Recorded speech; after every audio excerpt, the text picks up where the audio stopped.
包圍風台帶來真濟雨水，這苗栗的苗62線昨暗時發生嚴重崩塌的情形，有一台貨車互石頭擊到，加在這駕駛是敢若輕傷爾爾。因那縣長鄭東錦呢，伊是表示講，這苗栗縣災害準備金即馬已經用甲大底啊，希望行政院會當撥經費救災。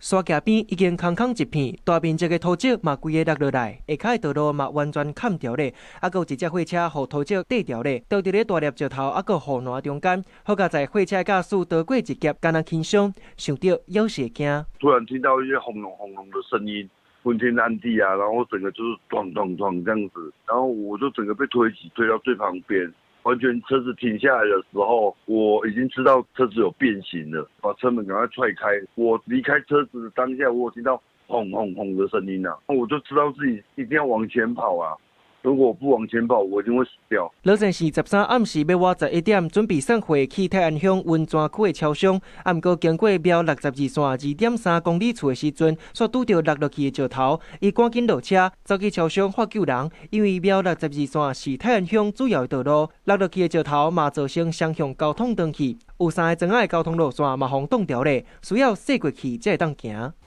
苗62線是泰安鄉裡面有3個村的一個主要道路，包含行政區的千安村、秦水村以及八卦村吶。所以呢，這條道路是我們最重要的一個交通命脈。比較嚴重的部分，我們先來處理。那是不是